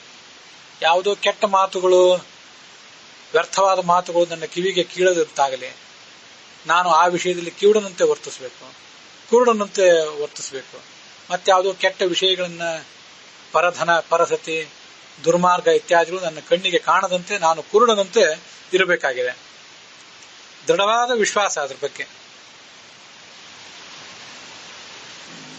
ಭಗವಂತ ರಕ್ಷತೀತ್ಯೇವ ವಿಶ್ವಾಸ ತದೀಯೋಹಮಿತಿ ಸ್ಮೃತಿ ಶರಣಾಗತಿರಿತ್ಯೇಷ ವಿಷ್ಣೋರ್ ಮೋಕ್ಷ ಫಲಪ್ರದ. ಎಲ್ಲದಕ್ಕಿಂತ ಹೆಚ್ಚಾಗಿ ನಮಗೆ ಅನೇಕ ಸಂಗತಿಗಳಿವೆಲ್ಲ, ಅದರಲ್ಲಿ ಯಾವ ಸಂಗತಿಗಳು ಮುಖ್ಯ ಅದನ್ನು ನಾವೇ ಆಲೋಚನೆ ಮಾಡ್ತಾ ಇರಬೇಕು. ಪರಮಾತ್ಮನ ಅಸ್ತಿತ್ವ, ಅನೇಕ ದೇವತೆಗಳ ಅಸ್ತಿತ್ವ, ಪರಮಾತ್ಮನ ಸೃಷ್ಟಿಯಾದಂತಹ ಈ ಜಗತ್ತಿನ ಅಸ್ತಿತ್ವ, ಪುನರ್ಜನ್ಮ, ಕರ್ಮದ ಫಲವಾಗಿ ಸತ್ಫಲ ದುಷ್ಫಲಗಳನ್ನ ಮನುಷ್ಯ ಅನುಭವಿಸುವುದು, ಇದೆಲ್ಲದ್ರ ಬಗ್ಗೆನೂ ವಿಶ್ವಾಸ ಇರಬೇಕು. ಮತ್ತೆ ಎಲ್ಲದಕ್ಕಿಂತ ಮುಖ್ಯವಾಗಿ ಪರಮಾತ್ಮನ ಬಗ್ಗೆ ವಿಶ್ವಾಸ ಇರಬೇಕು. ತದೀಯೋಹಂ, ನಾನು ಪರಮಾತ್ಮನವನಾಗಿದ್ದೇನೆ, ಪರಮಾತ್ಮನ ಬಿಂಬವಾಗಿದ್ದೇನೆ, ಪ್ರತಿಬಿಂಬವಾಗಿದ್ದೇನೆ ನಾನು, ಅವನು ನನಗೆ ಬಿಂಬನಾಗಿದ್ದಾನೆ. ತದೀಯೋಹಂ ಇತಿ ಸ್ಮೃತಿ. ರಕ್ಷತಿ ಇತ್ಯೇವ ವಿಶ್ವಾಸ, ಏನಾದರೂ ಅವನು ರಕ್ಷಣೆ ಮಾಡೇ ಮಾಡ್ತಾನೆ ಅನ್ನುವಂಥ ವಿಶ್ವಾಸ. ಇದಕ್ಕೆ ಶರಣಾಗತಿ ಅಂತ ಕರೀತಾರೆ. ಇದೇ ಮೋಕ್ಷದಾಯಕವಾದದ್ದು. ತವ ವಯಂ ಸ್ಮಃ ತ್ವಂ ಅಸ್ಮಾಕಮಸಿ ಅಂತ ಐತರೇಯ ಉಪನಿಷತ್ನಲ್ಲಿ ಕೂಡ ಇದನ್ನೇ ಹೇಳಿದ್ದಾರೆ. ತವ ವಯಂ ಸ್ಮಃ, ನಾವು ನಿನ್ನವರು, ನೀನು ನನ್ನವನು, ನೀನು ನಮ್ಮೆಲ್ಲರಿಗೆ ಸಂಬಂಧಪಟ್ಟವನು. ತ್ವಂ ಅಸ್ಮಾಕಮಸಿ, ಇದು ಮುಖ್ಯ ಪ್ರಾಣನನ್ನ ಮತ್ತು ಪರಮಾತ್ಮನ ಕುರಿತಾಗಿ ಆ ಐತರೇಯ ಉಪನಿಷತ್ನಲ್ಲಿ ಬರುವಂತಹ ಒಂದು ಮಾತು. ಮಾಹಂ ಬ್ರಹ್ಮ ನಿರಾಕುರ್ಯಾಂ ಮಾಮಾ ಬ್ರಹ್ಮ ನಿರಾಕರೋತ್ ನಿರಾಕರಣಮಸ್ತು ನಿರಾಕರಣಮಸ್ತು ಅಂತ ಛಾಂದೋಗ್ಯ, ಈ ಉಪನಿಷತ್ತುಗಳ ಸಾಮವೇದಕ್ಕೆ ಸಂಬಂಧಪಟ್ಟ ಉಪನಿಷತ್ತುಗಳೇನಿವೆ, ಛಾಂದೋಗ್ಯ ಮೊದಲಾದ ಉಪನಿಷತ್ತುಗಳು, ಅವುಗಳ ಒಂದು ಶಾಂತಿ ಮಂತ್ರ ಇದೆ, ಆಪ್ಯಾಯಂತು ಮಾಂಗಾನಿ ಅಂತ ಹೇಳಿ. ಅದರಲ್ಲಿ ಅನಿರಾಕರಣಮಸ್ತು ಅನಿರಾಕರಣಮಸ್ತು, ನಾವೆಂದೂ ಭಗವಂತನನ್ನ ನಿರಾಕರಿಸಿದಂತಾಗಲಿ. ಸರ್ವಂ ಬ್ರಹ್ಮೋಪನಿಷದಂ ಮಾಹಂ ಬ್ರಹ್ಮ ನಿರಾಕುರ್ಯಾಂ, ಬ್ರಹ್ಮದ ಅಸ್ತಿತ್ವವನ್ನು ನಾನು ನಿರಾಕರಿಸುವುದು ಬೇಡ. ಮಾಮಾ ಬ್ರಹ್ಮ ನಿರಾಕರೋತ್, ಬ್ರಹ್ಮ ನನ್ನನ್ನ ಕೈ ಬಿಡೋದು ಬೇಡ. ಅನಿರಾಕರಣಮಸ್ತು ಅನಿರಾಕರಣಮಸ್ತು, ಹೀಗೆ ಭಗವಂತನನ್ನು ಪ್ರಾರ್ಥಿಸಬೇಕು. ಇದೇ ಅನುಶಾಸನ ಪರ್ವದಲ್ಲಿ ಆ ಒಂದು ಶ್ಲೋಕ ಬಂದಿದ್ದು, ನಾವು ಅದನ್ನು ಹಿಂದೆ ನೋಡಿದ್ದೇವೆ. ತಸ್ಮಾತ್ ತ್ವಂ ಗಹನಾನ್ ಸರ್ವಾನ್ ತ್ಯಕ್ತ್ವಾ ಶಾಸ್ತ್ರಾರ್ಥ ವಿಸ್ತರಾನ್ ಅನನ್ಯಚೇತ ಧ್ಯಾಯಸ್ವ ನಾರಾಯಣ ಮಜಂ ವಿಭುಂ. ಅನೇಕ ವಿಷಯಗಳನ್ನು ಶಾಸ್ತ್ರಗಳಲ್ಲಿ ಪ್ರತಿಪಾದನೆ ಮಾಡಿದ್ದಾರೆ. ಅವೆಲ್ಲ ನಮಗೆ ಸ್ಪಷ್ಟವಾಗಿ ಮನವರಿಕೆ ಆಗೋದಿಲ್ಲ. ಆ ವಿಷಯಗಳದ್ದು ಶಾಸ್ತ್ರ ವಿಷಯಗಳೇ ಗಹನವಾಗಿವೆ, ನಾವು ಅಲ್ಪರಾಗಿದ್ದೇವೆ. ಅದನ್ನೆಲ್ಲ ಬದಿಗಿಡೋಣ. ಸದ್ಯ ಅನನ್ಯ ಚೇತಸ್ ಆಗಿ ನಾವು ಭಗವಂತನನ್ನ ಧ್ಯಾನಿಸೋಣ. ನಾರಾಯಣ ಮಜಂ ವಿಭುಂ, ಅದೊಂದು ನಮಗೆ ಈಗಿರುವಂತ ನಾವಿರುವಂತ ಈ ಸ್ಥಿತಿಯಲ್ಲಿ ಅತ್ಯಂತ ಸುಲಭವಾದಂತಹ ಉಪಾಯ. ಪಂಡಿತರಿಗೂ ಪಾಮರರಿಗೂ, ಪಂಡಿತರು ಅಂತ ಅನ್ಕೊಂಡವರಿಗೂ ಪಾಮರರು ಅಂತ ಅನ್ಕೊಂಡವರಿಗೂ ಎಲ್ರಿಗೂ ಕೂಡ ಅತ್ಯಂತ ಸುಲಭವಾದಂತಹ ಉಪಾಯ. ಶಾಸ್ತ್ರದ ಅನೇಕ ವಿಷಯಗಳು ನಮ್ಗೆ ಅರ್ಥ ಆಗದೆ ಇರಬಹುದು, ಆದ್ರೆ ಪರಮಾತ್ಮ ರಕ್ಷಿಷ್ಯತಿ, ಅವನೇ ರಕ್ಷಣೆ ಮಾಡಿಯೇ ಮಾಡ್ತಾನೆ. ನಾನು ಅವನ ಪ್ರತಿಬಿಂಬವಾಗಿದ್ದೇನೆ. ಈ ಗಹನವಾದಂತಹ ಶಾಸ್ತ್ರ ವಿಷಯಗಳು ನನಗೆ ಅರ್ಥ ಆಗದೆ ಹೋದ್ರೂ ಕೂಡ ಆತ ನನಗೆ ಇದನ್ನು ಅರ್ಥ ಮಾಡಿಸಿ, ಕಾಲ ಬಂದಾಗ ಎಲ್ಲವನ್ನು ತಿಳಿಸಿ, ನನಗೇನನ್ನು ತಿಳಿಸಬೇಕೋ ಅದನ್ನು ತಿಳಿಸಿ ನನ್ನನ್ನು ಆತ ಮೇಲೆತ್ತುತ್ತಾನೆ ಅಂತ ನಮ್ಗೆ ಯಾವತ್ತೂ ಕೂಡ ಒಂದು ಧೈರ್ಯ ಇರಬೇಕು.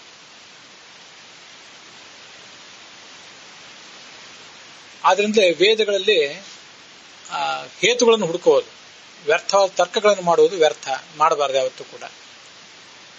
ಇದೆಲ್ಲ ಅತ್ಯಂತ ಗುಹ್ಯವಾದದ್ದು. ಆದರೆ ಪ್ರಜಾಹಿತಂ, ಪ್ರಜೆಗಳು ಅಂತಂದ್ರೆ, ಪ್ರಜಾ ಅಂದ್ರೆ ಪ್ರಕೃಷ್ಟತ್ವೇನ ಜಾಯಮಾನಂ ಜ್ಞಾನಂ ಪ್ರಜ್ಞಾ ವಿವೇಕ. ಆ ವಿವೇಕವುಳ್ಳವರೇ ಪ್ರಜೆಗಳು. ವಿವೇಕ ಇದೆ, ಆದರೆ ಯಾವುದೋ ಕಾರಣಕ್ಕಾಗಿ ವಿವೇಕದ ಮೇಲೆ ಬೂದಿ ಮುಸುಕಿದೆ.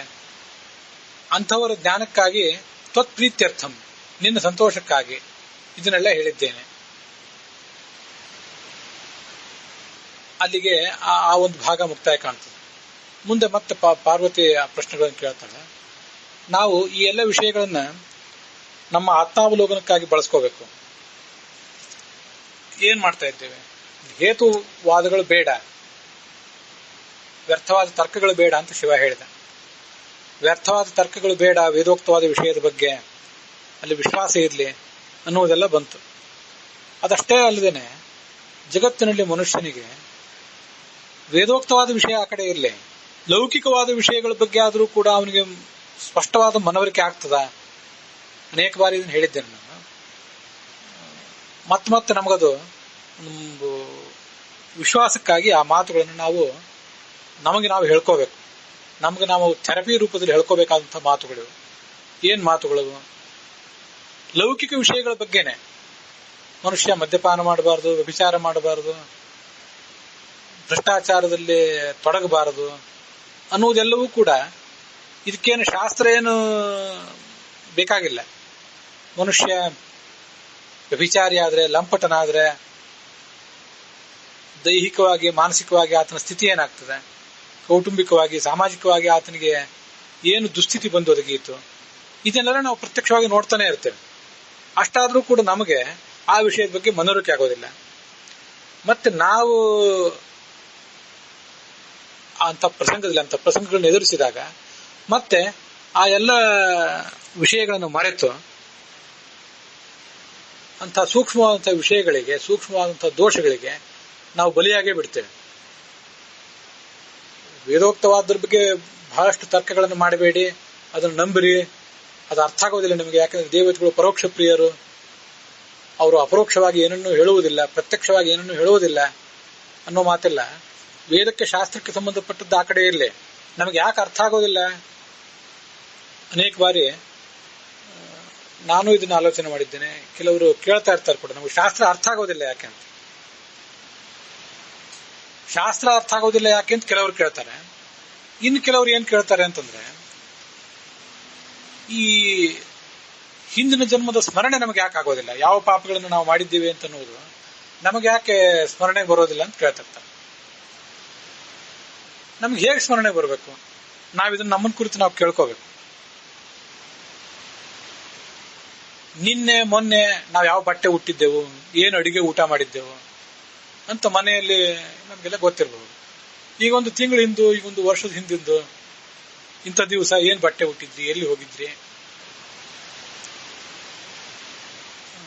ಏನು ತಿಂದಿದ್ರಿ, ಏನು ಆಲೋಚನೆ ಮಾಡಿದ್ರಿ ಅಂತ ಯಾರು ಕೇಳಿದ್ರೆ, ನಾವೇನಾದ್ರು ಡೈರಿ ಬರೆದಿಟ್ಟಿದ್ರೆ ಏನಾದ್ರು ಹೇಳ್ಬೋದು ಅಷ್ಟೇ. ಇಲ್ಲದೆ ಹೋದ್ರೆ ಅದನ್ನೆಲ್ಲ ಯಾರು ನೆನ್ಪಿಟ್ಕೊಳ್ತಾರೆ? ಅದು ಹೇಗೆ ನೆನ್ಪಿಟ್ಕೊಳ್ಳಿಕ್ ಸಾಧ್ಯ ಅಂತ ಅದನ್ನ ನಾವು ನಿರಾಕರಿಸಿ ಬಿಡ್ತೇವೆ. ಹಾಗಿರುವಾಗ ಮನುಷ್ಯ ಇದೇ ಜನ್ಮದಲ್ಲೇ, ಆ ಒಂದು 60-70 ವರ್ಷಗಳ ಜೀವಮಾನದಲ್ಲೇ ಅನೇಕ ಹಂತಗಳನ್ನು ದಾಟಿ ಹೋದಾಗ ಹಿಂದಿನ ಸಂಗತಿಗಳನ್ನು ಮರೆತು ಬಿಡ್ತಾನೆ. ಅಂಥದ್ದೆಲ್ಲ ಸ್ಥಿತಿ ಇರುವಾಗ ಈ ಹಿಂದಿನ ಜನ್ಮಗಳಲ್ಲಿ ಮಾಡಿದಂತಹ ಕರ್ಮಗಳ ಬಳಿಕ ನಾವು ಯಾವ್ಯಾವ ಸ್ಥಿತಿಗಳನ್ನು ದಾಟಿ ಮತ್ತೆ ಇಲ್ಲಿಗೆ ಬಂದಿದ್ದೇವೆ, ಎಷ್ಟು ಕಾಲ ಆಗಿದೆ, ಎಷ್ಟು ದೇಶಗಳನ್ನ ಸಂಚರಿಸಿ ಬಂದಿದ್ದೀವಿ, ಇದನ್ನೆಲ್ಲ ಗಮನಿಸಬೇಕಲ್ಲ. ಕೇವಲ 60-70 ವರ್ಷದಲ್ಲಿ ಏನೆಲ್ಲ ಆಗಿ ಹೋಗ್ತದೆ, ಬುಡಮೇಲೆ ಆಗಿ ಹೋಗ್ತದೆ, ಕೆಲವು ವರ್ಷಗಳೇ ಆಗಿ ಹೋಗಿರ್ತವೆ, ಅನೇಕ ಶತಮಾನಗಳು ಆಗಿರ್ಬಹುದು, ಸಹಸ್ರಮಾನಗಳಾಗಿರ್ಬಹುದು, ಎಲ್ಲೆಲ್ಲೋ ಹೋಗಿರ್ತಾನೆ ಮನುಷ್ಯ. ಹಿಂದಿನ ಜನ್ಮಗಳಲ್ಲಿ ಈ ಜನ್ಮಕ್ಕಿಂತ ಹಿಂದಿನ ಜನ್ಮದ ಇಮಿಡಿಯೇಟ್ ಪ್ರೀವಿಯಸ್ ಜನ್ಮ ಏನಿದೆ ಅಲ್ಲಿಯೇ ಮಾಡಿದ ಪಾಪವೇ ಇರಬಹುದು, ಅಥವಾ ಮತ್ತಾವುದೇ ಪಾಪವೂ ಇದ್ದಿರಬಹುದು. ಆದ್ರೆ ಹಿಂದಿನ ಜನ್ಮದ್ದು ಇರಬಹುದಲ್ಲ. ಯಾವುದೋ ಒಂದು ಜನ್ಮದಲ್ಲಿ ಮಾಡಿದ ಪಾಪದ ಫಲವನ್ನ, ಪುಣ್ಯದ ಫಲವನ್ನ ನಾವು ಇವತ್ತು ಅನುಭವಿಸ್ತಾ ಇರ್ತೀವಿ. ಹಿಂದಿನ ಜನ್ಮ, ಅದ್ಯಾವುದೋ ಹಿಂದಿನ ಜನ್ಮದಲ್ಲಿ ನಾವು ಮಾಡಿದ್ದನ್ನ ಮತ್ತೆ ಸ್ವರ್ಗ ನರಕಾದಿಗಳಿಗೆ ಹೋಗಿ ಅಲ್ಲಿ ಅನೇಕ ವರ್ಷಗಳ ಕಾಲ ಇದ್ದು ಮುಂದೆ ಅಲ್ಲಿಂದ ಇಲ್ಲಿಗೆ ಬಂದಿದ್ದೀವಿ. ಹೀಗೆಲ್ಲ ಇರುವಾಗ ಅದು ನಮಗೆ ಸ್ಮರಣೆಗೆ ಬರುವುದು ಹೇಗೆ? ಅಷ್ಟು ಕಾಲ ಸಂದಿದೆ, ಅಷ್ಟು ದೇಶಗಳನ್ನೆಲ್ಲ ಓಡಾಡಿದ್ದೇವೆ, ಮತ್ತೆ ಹೊಸ ದೇಹ ನಮಗೆ ಬಂದಿದೆ, ಮನಸ್ಸು ಮತ್ತೇನೇನನ್ನು ಕಂಡಿದೆ, ಕೇಳಿದೆ, ಅನುಭವಿಸಿದೆ. ಹೀಗೆಲ್ಲ ಇರುವಾಗ ನಮಗೆ ಸ್ಮರಣೆಗೆ ಬರೋದು ಹೇಗೆ? ಮತ್ತೆ ಎಲ್ಲವೂ ಕೂಡ ನಮಗೆ ಪ್ರತ್ಯಕ್ಷವಾಗಿ ನಮಗೇ ಸ್ಮರಣೆಗೆ ಬರಬೇಕು ಅಂತ ನಾವು ಯಾಕೆ ಆಲೋಚನೆ ಮಾಡಬೇಕು? ಶಾಸ್ತ್ರ ಹೇಳಿದೆಯಲ್ಲ, ಯಸ್ಯ ನಾಸ್ತ್ಯಂಧಯೇವ ಸಹ ಅಂತ.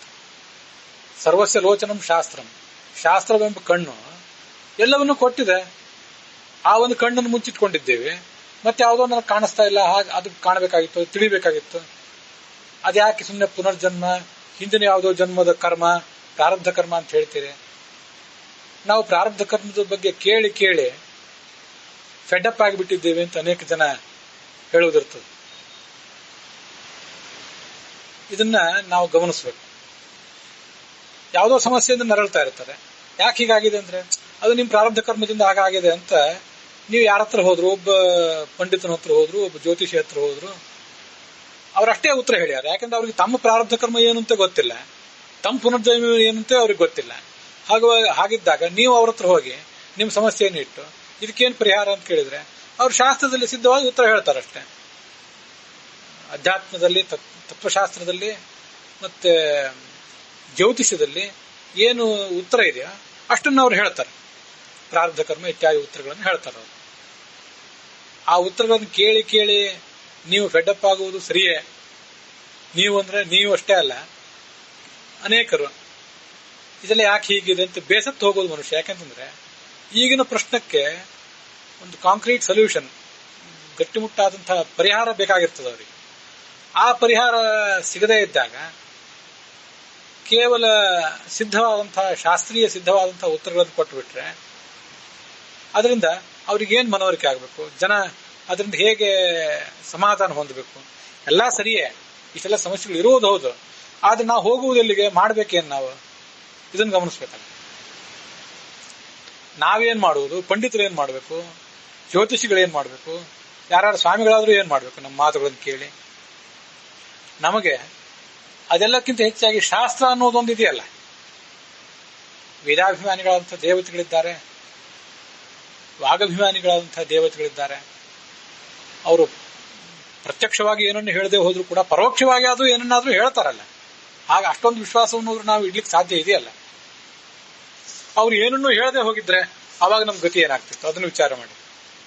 ಪ್ರತ್ಯಕ್ಷವಾಗಿ ಹೇಳುವುದು ಆ ಕಡೆ ಇರಲಿ, ಪರೋಕ್ಷವಾಗಿಯೂ ಅವರು ನಮಗೆ ಏನನ್ನೂ ಹೇಳುವುದಿಲ್ಲ ಅಂತ ಮುನಿಸಿಕೊಂಡು ಕೂತ್ಕೊಂಡಿದ್ರೆ ಆವಾಗ ನಮಗೆ ಈ ನಮ್ಮ ಹೆಪ್ಪುಗಟ್ಟಿದ ಅಜ್ಞಾನ, ನಮ್ಮ ದುಃಖ ಹೇಗೆ ಪರಿಹಾರ ಕಾಣ್ತಿತ್ತು, ಇದನ್ನ ನಾವು ಆಲೋಚನೆ ಮಾಡ್ಬೇಕಲ್ಲ. ಇದಂ ಅಂದಂತಮಃ ಕೃತ್ಸ್ನಂ ಜಾಯೇತ ಭುವನತ್ರಯಂ ಇದು ಶಬ್ದಾಹ್ವಯಂ ಜ್ಯೋತಿ ಆಸಂಸಾರ ನದೀಪ್ಯತೆ ಅಂತ ಒಂದು ಮಾತು ಒಂದು ಯಾವುದೋ ಕಾವ್ಯದಲ್ಲಿ, ಭವಭೂತಿಯ ಕಾವ್ಯದಲ್ಲಿ ಎಲ್ಲೋ ಒಂದ್ ಕಡೆ ಕೇಳಿ ಬರ್ತದೆ. ಇದು ಶಬ್ದಾಹ್ವಯಂ ಜ್ಯೋತಿ, ಶಬ್ದವೆಂಬ ಈ ಬೆಳಕು ಸಂಸಾರದಲ್ಲಿ ಎಲ್ಲ ತನ್ನ ಬೆಳಕನ್ನ ಬೀರದೆ ಹೋಗಿದ್ರೆ ನಮ್ ಗತಿ ಏನಾಗ್ತಿತ್ತು? ಭುವನತ್ರಯಂ, 3 ಲೋಕವೆಲ್ಲ ಕಗ್ಗತ್ತಲೆಯಿಂದ, ಗಾಢಾಂಧಕಾರದಿಂದ, ಪಿಚ್ ಡಾರ್ಕ್ನೆಸ್ ನಿಂದ ತುಂಬಿ ಹೋಗ್ತಿತ್ತು. ನಮ್ ಗತಿ ಏನು? ಅಜ್ಞಾನದ ದುಃಖ, ಸಂಕಟ ಇತ್ಯಾದಿಗಳನ್ನ ಪರಿಹರಿಸುವವರು ಯಾರು?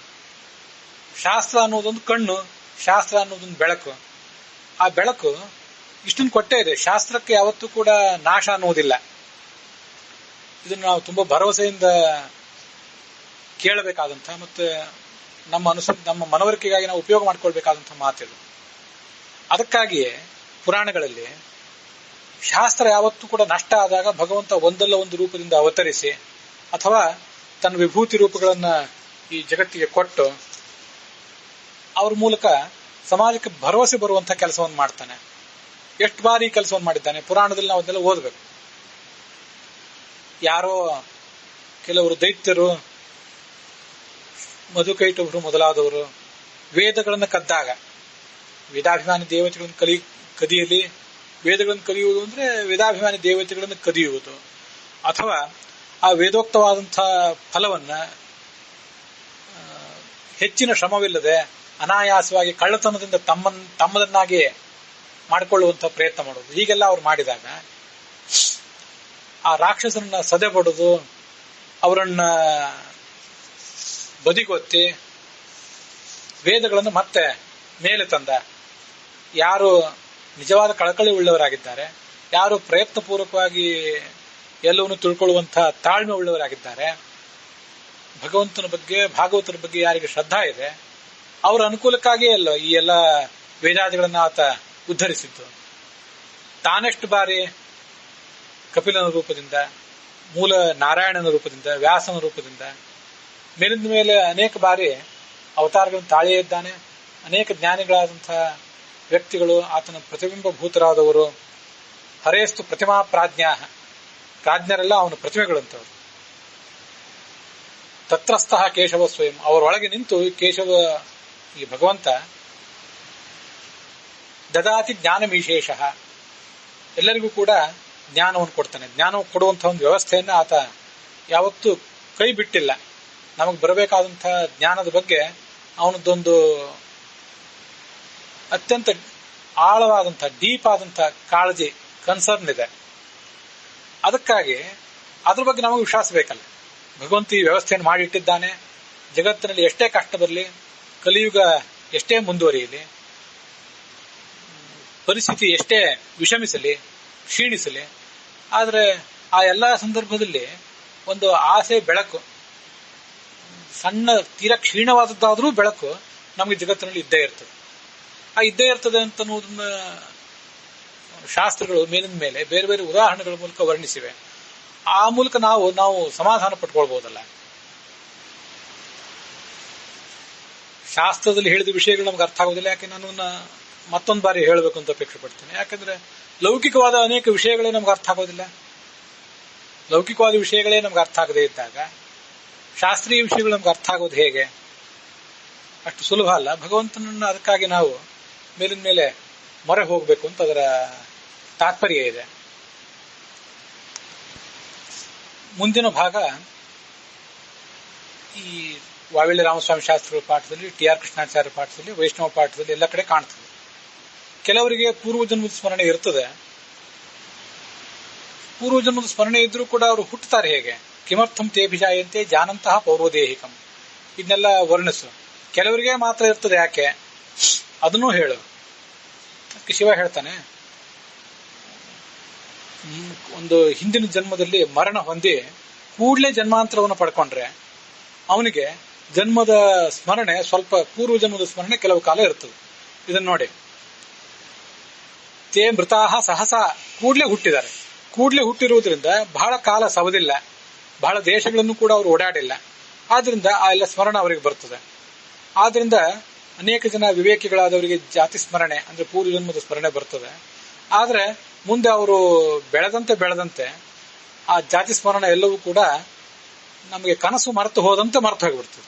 ಹಿಂದಿನ ವಿಷಯಗಳು, ಹಿಂದಿನ ಜನ್ಮದ ವಿಷಯಗಳೆಲ್ಲ.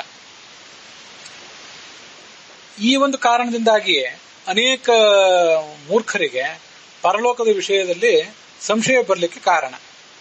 ನಾನೇ ಮೂರ್ಖನಾಗಿ ವರ್ತಿಸಿ ಬಿಡ್ಬೋದು, ಅವರಿವರ ಕಥೆ ಯಾಕೆ, ನನಗೆ ಸ್ಮರಣೆ ಇತ್ತು ಅಂತ ತಿಳ್ಕೊಳ್ಳಿ ಗತ ಜನ್ಮದ್ದು, ಈ ಜನ್ಮದ ಆರಂಭದಲ್ಲಿ. ಬೆಳೆದಂತೆ ಆ ವಿಷಯ ಎಲ್ಲ ಮರ್ತೋಯ್ತು. ಆಗ ನಾನು ಮತ್ತೆ ಪರಲೋಕ ಇತ್ಯಾದಿಗಳ ವಿಷಯದಲ್ಲಿ ಸಂಶಯ ಪಡ್ಲಿಕ್ಕೆ ತೊಡಗಿದೆ. ಯಾಕೆಂದ್ರೆ ನನಗೆ ಬೆಳೆದಂತೆ ಪರಿಸರದ ಸುತ್ತಮುತ್ತಲಿನ ಪ್ರಭಾವ ಇತ್ಯಾದಿಗಳು ನನ್ನ ಮೇಲೆ ಪರಿಣಾಮ ಬೀರಿ ಎಲ್ಲವನ್ನೂ ಮರೆಸಿಬಿಟ್ಟವು. ಇದು ಕಾರಣ ಅಂತ ಹೇಳ್ತಾ ಇದ್ದಾನೆ ಶಿವ. ಪಾರ್ವತಿ ಕೇಳ್ತಾಳೆ, ಈಗಲೂ ಕೆಲವರು ಮನುಷ್ಯರು ಸತ್ತು ಮತ್ತೆ ಇದೇ ದೇಹಕ್ಕೆ ಮರಳಿ ಬರ್ತಾರಲ್ಲ, ಇದಕ್ಕೆ ಏನು ಕಾರಣ? ಅದಕ್ಕೆ ಶಿವ ಹೇಳ್ತಾನೆ, ಮರಣ ಹೊಂದುವವರ ಸಂಖ್ಯೆ ಅನೇಕರು ಇದ್ದಾಗ, ಒಂದೇ ಸಂದರ್ಭದಲ್ಲಿ ಅನೇಕ ಜನ ಮರಣ ಹೊಂದಿದಾಗ, ಕೆಲವು ಬಾರಿ ನಾಮ ಸಾಮ್ಯ ಇದ್ದಾಗ, ತಥೈವ ನಾಮ ಸಾಮಾನ್ಯಾತ್ ಯಮದೂತ ನೃಣಾಂ ಪ್ರತಿ. ಇದು ಒಂದು ಸ್ವಾರಸ್ಯವಾದ ಸಂಗತಿ, ಇದನ್ನು ಗಮನಿಸಬೇಕು. ಯಾವನೊಬ್ಬ ದೇವದತ್ತ ಅನ್ನೋ ಮನುಷ್ಯನ ಕರ್ಕೊಂಡು ಹೋಗ್ಲಿಕ್ಕೆ ಅಂತ ಬಂದ ಯಮದೂತರು ಸಾಯುವವರ ಸಂಖ್ಯೆ ಬಹಳ ಇರೋದ್ರಿಂದ ದೇವದತ್ತನ್ನು ಬಿಟ್ಟು ಮತ್ತೊಬ್ರು ಯಾರೋ ಒಬ್ಬನ್ನ ಗೊಂದಲದಿಂದ ಕರ್ಕೊಂಡು ಹೋಗಿಬಿಡಬಹುದು. ಆ ದೇವದತ್ತನು ಸಾಯುವವನಿರ್ತಾನೆ, ಯಜ್ಞದತ್ತನು ಸಾಯುವವನಿರ್ತಾನೆ. ಅಂತ ಸಂದರ್ಭದಲ್ಲಿ ಒಬ್ಬರನ್ನು ಬಿಟ್ಟು ಮತ್ತೊಬ್ಬರನ್ನು ಕರ್ಕೊಂಡು ಹೋಗಿಬಿಡ್ತಾರೆ. ಕೆಲವು ಬಾರಿ ಈ ದೇವದತ್ತನನ್ನು ಬಿಟ್ಟು ಮತ್ತೊಬ್ಬ ದೇವದತ್ತನ್ನು ಕರ್ಕೊಂಡು ಹೋಗ್ತಾರೆ, ನಾಮಸಾಮ್ಯ. ಒಬ್ಬರನ್ನು ಬಿಟ್ಟು ಮತ್ತೊಬ್ಬರನ್ನ ಅಂತ ಎಳ್ಕೊಂಡು ಹೋಗಿಬಿಡ್ತಾರೆ. ಆ ಇನ್ನೊಬ್ಬ ದೇವದತ್ತನನ್ನು ಎಳ್ಕೊಂಡು ಹೋಗಿರ್ತಾರಲ್ಲ, ಅದು ಆ ದೂತರಿಗೆ ಗೊತ್ತಾಗದೇ ಇರಬಹುದು. ಆದ್ರೆ ಯಮ ಯಾರು ಯಾವಾಗ ಸಾಯಬೇಕಾಗಿದೆ ಅನ್ನುವುದನ್ನೆಲ್ಲ ತಿಳಿದೇ ಇರ್ತಾನೆ. ಅವರು ಸಂಯಮನಿ ಪಟ್ಟಣಕ್ಕೆ ಹೋಗಿ ಯಮನನ್ನೆಲ್ಲ ನೋಡಿದ ಬಳಿಕ ಮತ್ತೆ ಅಲ್ಲಿ ಯಮ ಅಥವಾ ಹಿರಿಯ ಅಧಿಕಾರಿಗಳು ತಿಳಿಸ್ತಾರೆ ಸಂಬಂಧಪಟ್ಟವರಿಗೆ, ಈ ದೇವದತ್ತನನ್ನು ಕರೆತರಬಾರದಿತ್ತು, ಈ ದೇವದತ್ತನಿಗೆ ಇನ್ನೂ ಅನೇಕ ಕಾಲದ ಆಯುಷ್ಯ ಇದೆ, ಮತ್ತೊಬ್ಬ ದೇವದತ್ತ ಇದ್ದಾನೆ, ಅವನನ್ನು ಕರ್ಕೊಂಡು ಬನ್ನಿ ಅಂತ ಹೇಳ್ತಾರೆ. ಹೆಸರು ಸಮಾನವಾಗಿದ್ದರಿಂದ ನೀವು ಗೊಂದಲಕ್ಕೆ ಒಳಗಾದ್ರಿ, ಇನ್ನೊಬ್ಬರನ್ನು ಕರ್ಕೊಂಡು ಬನ್ನಿ ಅಂತ ಹೇಳ್ತಾರೆ. ಕೆಲವು ಕಡೆ ಹೆಸರು ಬೇರೆ ಬೇರೆ ಇದ್ರೂ ಕೂಡ ಗೊಂದಲದ ಕಾರಣದಿಂದಾಗಿ ಈ ಊರಿನಲ್ಲಿ ಸತ್ತವನನ್ನು ಬಿಟ್ಟು ಬೇರೆ ಊರಿನಲ್ಲಿ ಸತ್ತವನನ್ನು ಕರ್ಕೊಂಡು ಹೋಗಿಬಿಡ್ತಾರೆ. ಹೀಗೆಲ್ಲ ಆ ತರ ಆಗುವ ಸಾಧ್ಯತೆಯೂ ಇದೆ. ಅದಕ್ಕಾಗಿ ಅವರು ಮತ್ತೆ ಅದೇ ದೇಹಕ್ಕೆ ಬರ್ತಾರೆ. ಪುನರೇವ ನಿವರ್ತಂತೆ ಶೇಷಂ ಭೋಕ್ತು ಸ್ವಕರ್ಮಣಃ. ಕರ್ಮ ಮುಗಿಯುವ ತನಕ ಅವರು ಸಾಯುವುದೇ ಇಲ್ಲ.